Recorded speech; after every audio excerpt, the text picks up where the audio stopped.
This actually happened to my eldest son, who's in grade 8.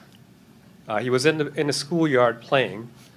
A grade 1 girl walked up to him, slapped him across the head, and said, "You are not allowed to hit girls. You cannot hit me back." Mm-hmm. I'd like to... Well, at least she was being honest. You know, and an adult woman who would do that would probably find a way to turn herself into the victim.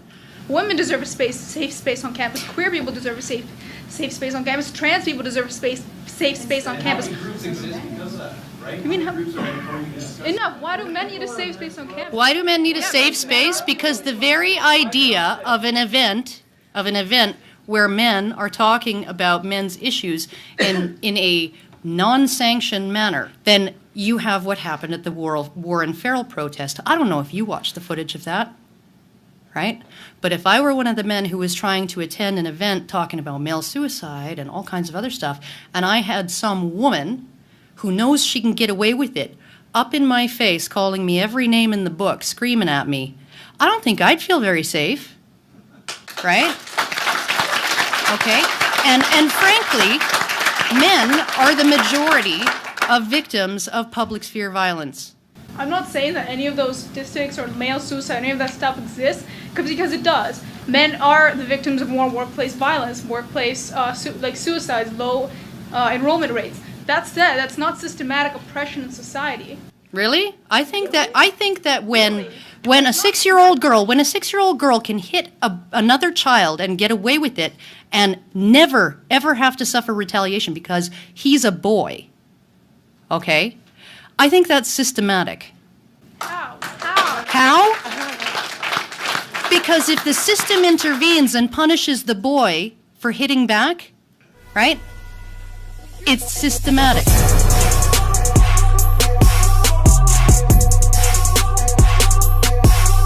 You just yelled out that all of us were racist. And then you asked a question. And the question was?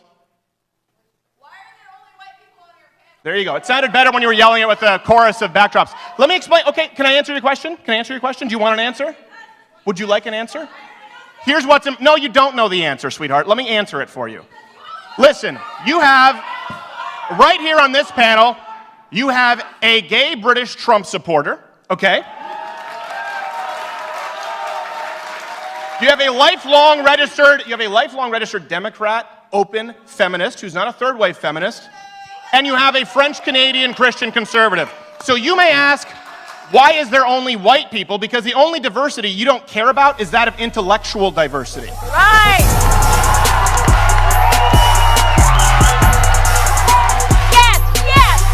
Please be seated. One second.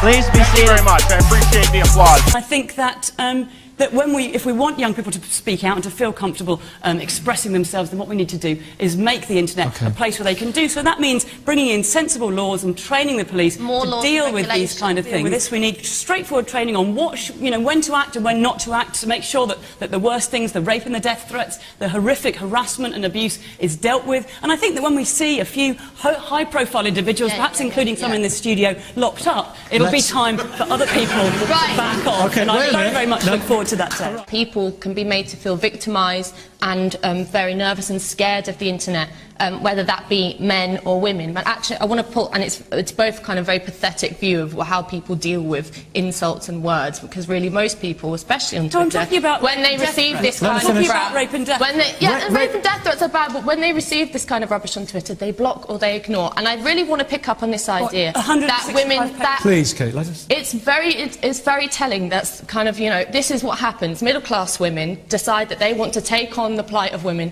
and that women are victimised. Women can't handle the internet. It's absolutely ridiculous and disgusting and sexist and patronising to say that women can't handle the internet. The internet should never be a safe space. The internet women should be able to experience everything about public life. We fought for that throughout history, and here's somebody who wants to shut us away from it.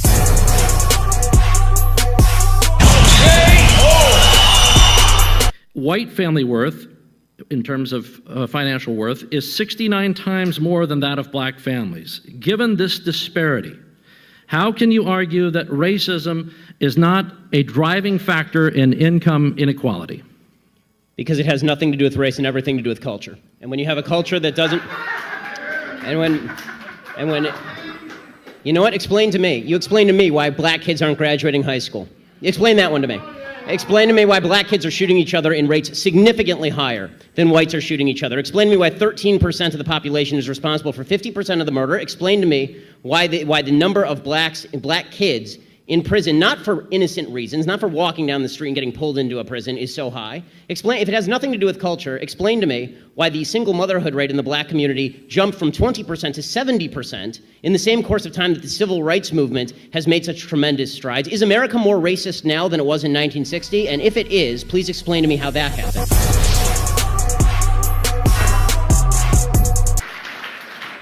Anybody can jump in. It's an open mic there. What do you want? We gotta stop What listening is to it that this you rhetoric want? that's in the media. Michelle, what do you want? What do you people want? What do I want? Michelle. When you say you people, what do you mean? The complaining black people blaming others for the failure of their parents and their lives. What complaint blaming have we made? others for whatever it is you complain about. What is it exactly do you want from white people?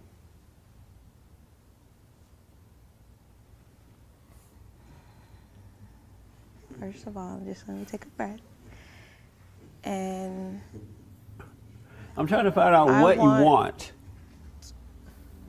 What's your nationality? American. Are you white? I'm black American. Oh, okay. What do you want? You Caucasian. Oh, you do? And why do you think that? Why do you think that? Because you seem to separate yourself from us, should I say? In Put what us on way? the other side In what of the way? fence.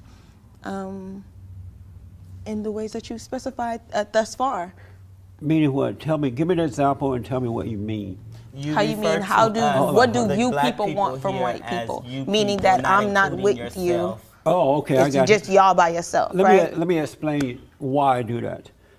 What you don't know is that there are two realities in life. Mm-hmm. One is that of good and one is that of evil. And now that I've been able to overcome evil, I don't identify with angry, evil black people. I identify with other blacks and others who are on the side of good. And so that's why I say you people, because I have to divide myself or separate myself from evil and go along with good. So that's why I do that. What is it that makes us evil? I'm sorry, your anger, your blaming others for your problems, your lack of love and respect for yourself and others.